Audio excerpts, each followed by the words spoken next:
What's going on, everybody, and welcome back to the channel. My name is Nathan, and on this planet we send it. And what we're going to be getting in today, well, we're going to be getting into the day one of a 2.5 day outstanding trip on the Rubicon Trail. And before I kick off the normal intro video, Joe, thank you for inviting me.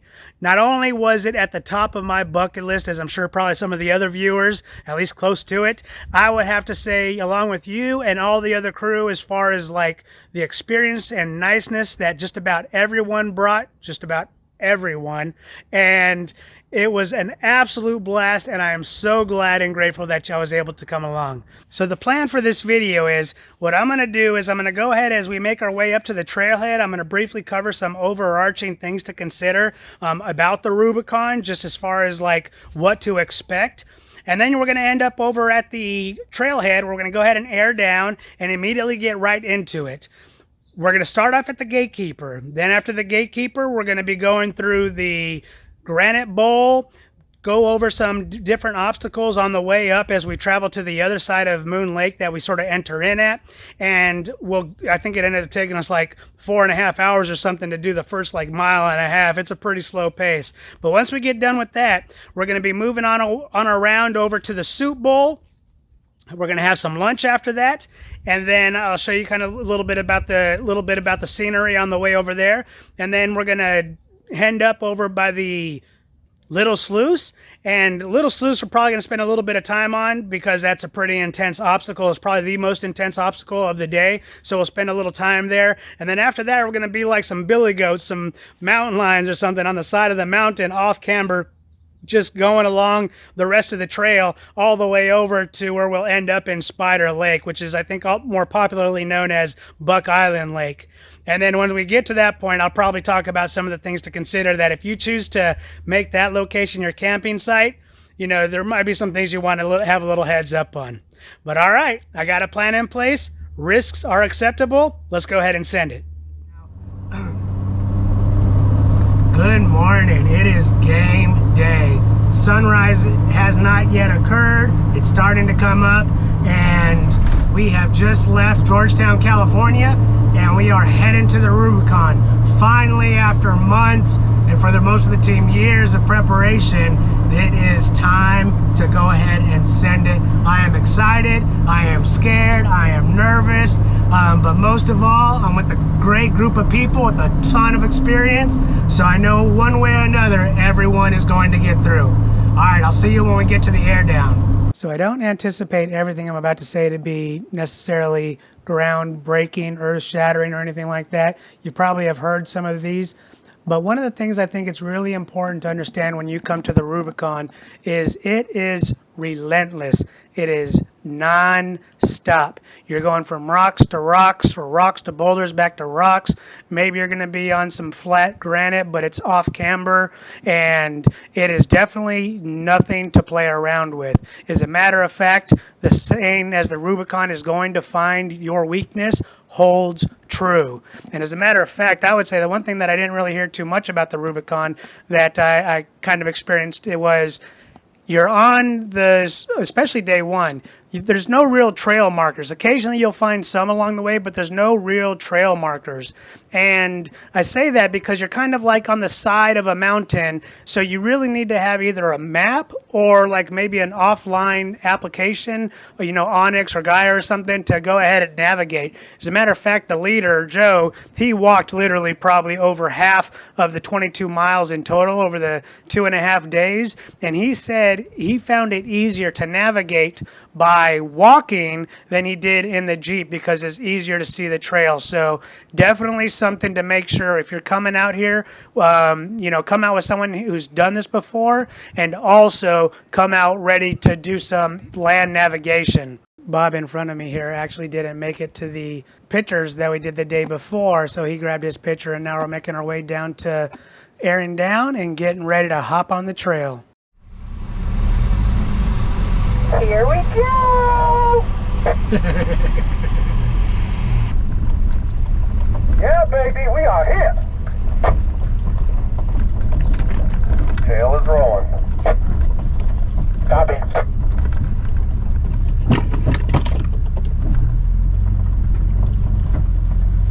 Feels good to be in 4 low again. All right, good morning. We are heading to the gatekeeper right now, and I'm already off camber, fully disconnected front and rear. I just learned a tidbit. We'll give it a test. Might get better articulation if you remain connected on the rear. So day one, I'm going to be fully disconnected. Then tonight at the camp, I'm going to go ahead and connect rear and see how it goes. I know at a minimum it will help on the off-camber situations because I definitely am rolling like a buggy, it seems like, when I'm fully disconnected. But when we get over here to the gatekeeper, we'll go ahead and set up and start taking a look as people are going through. But it is a very beautiful location here as we're just slowly going through the forest. And yeah, I'm really excited. Now the anxiety is starting to set aside because now I'm in it, and now it's just time to win it. All right, I'll see you guys when we get to the gatekeeper.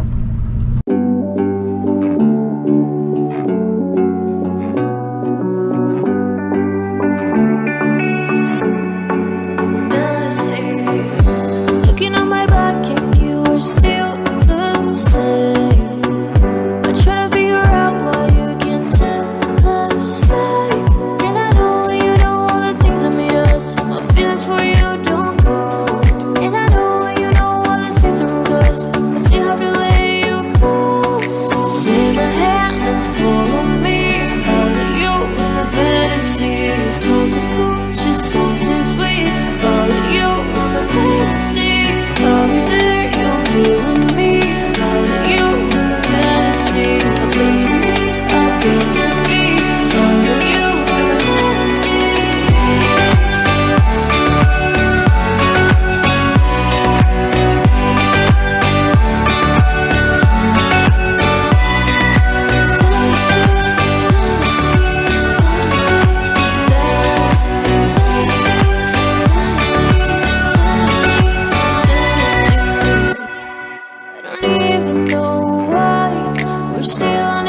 Side. Maybe we're girls in line. Oh, you would make me cry. And I know you know all the things that made us. My feelings for you don't go. And I know you know all the things that broke us. I still have to let you go. Take my hand and follow me. Out of you in my fantasy. Something cool, just something sweet. Follow you in my fantasy. I'll be there, you'll be with me.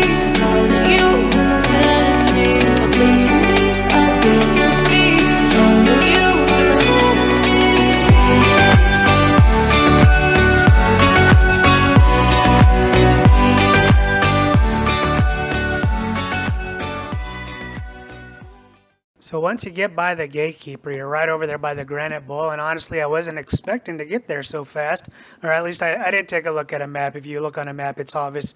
But yep, the Granite Bowl is definitely a good opportunity, as you saw, to get a nice picture of all the Jeeps that you're with. And also, I would even say that once you get past going down the Granite Bowl, although it seems easy, you're kind of like off camber and going side to side on it as you sort of switch back down. But all the area is definitely continuously, as you're going to hear me say, is beauty and just more beauty and more beauty, at least at this time of the year when we came in June. Then once you get past that, you're going to come here to this little obstacle area, and you kind of you get next to Loon Lake again, and you start going up and around Loon Lake. And then as you make your way up Loon Lake, we're going to be going past a couple of places here pretty soon. But what we're going to do from this point on is I'm going to kind of do another music montage as we go through some of the scenery and some of the obstacles on the way over to the Soup Bowl.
All right, so we just finished the soup bowl. I'll go ahead and put in a couple of clips here. A JLU gave it a very good attempt.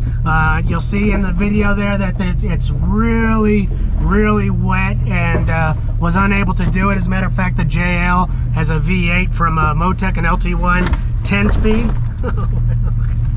And then the next one was a JKU that tried the same line, tried 2 different lines and was unable to make it. So personally, I've seen 2 videos with LJs try to attempt it in the best conditions, very dry conditions, and they weren't able to make it. So I figured if the longer Jeeps than mine couldn't make it, then I wasn't going to attempt it.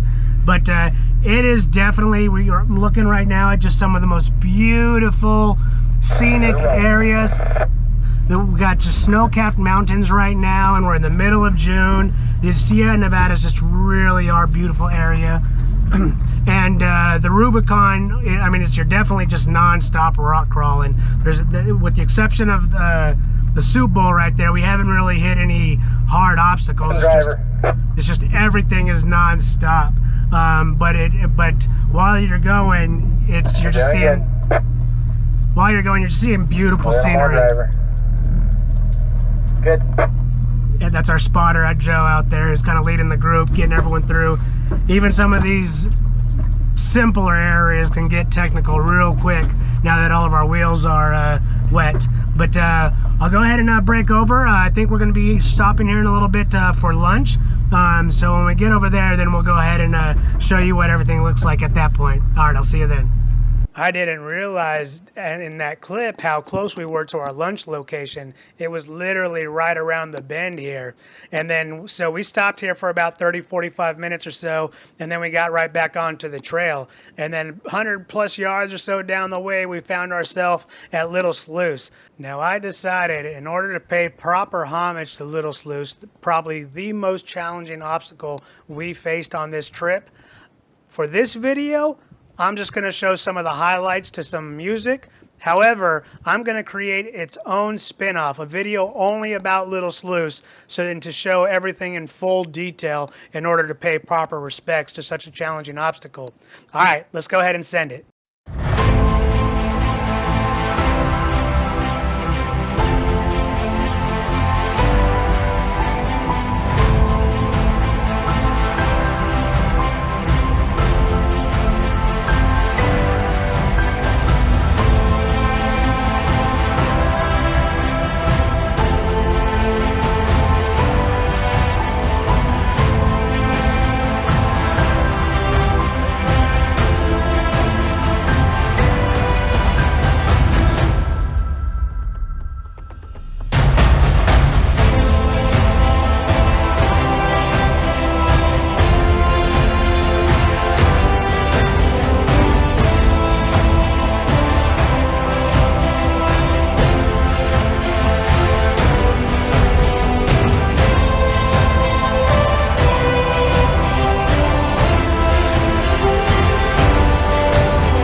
So we had to phone a friend and kind of figure out which way to get back on track, which we are now there. So we are moving. It is a great time. It is the mother Rubicon and we are having a blast. I am a little tired. There you go. That's good. But I am still energized and pushing through.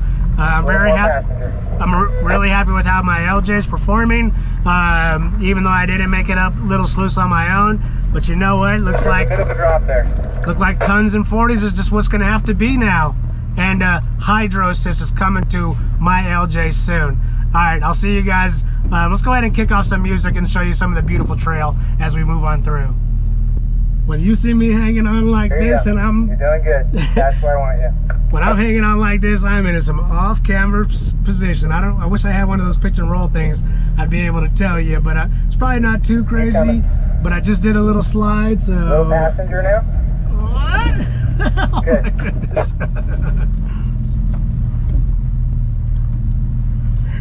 Like I said, the Rubicon is here to test you in addition to the Jeep, and that was a test for me right Feeling there.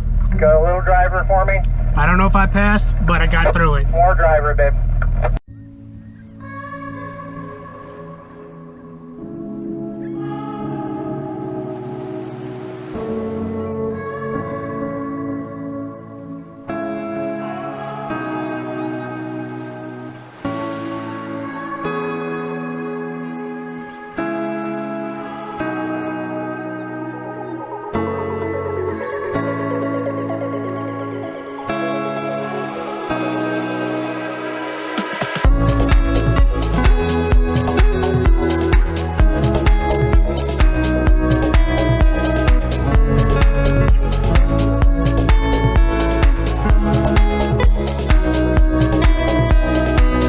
All right, it probably went running off, but as soon as we pulled up to this little outhouse, that there was a bobcat spotted, so I'm trying to go see if I could find it without getting too far from the group. All right, I don't see anything. That thing is gone. But let me turn you guys around and show you how beautiful it is. Isn't that just something? It is gorgeous. Excuse me.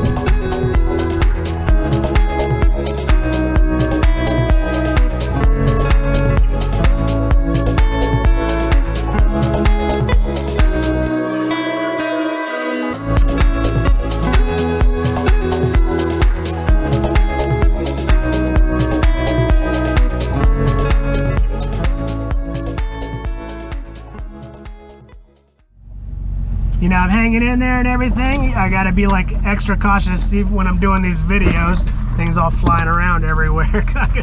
I tell you what, when I get to camp, I'm gonna be repacking my stuff just to make sure I got things that I want that are accessible and things that I don't need that are not accessible, but everything is basically locked down. A lot of learning on my part today on just kind of how to pack the Jeep for trips like these. So extremely grateful that I was able to come, and the group here invited me to come along with them.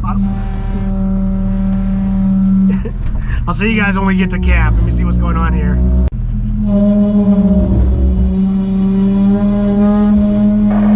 Passenger, you nose right into a big boulder. Back driver, Nate. There you go. Now, Nate, straight to me. Man, you just lost a bunch of water out of your overflow. And it looked rusty. Now let's talk a little bit about Buck Island.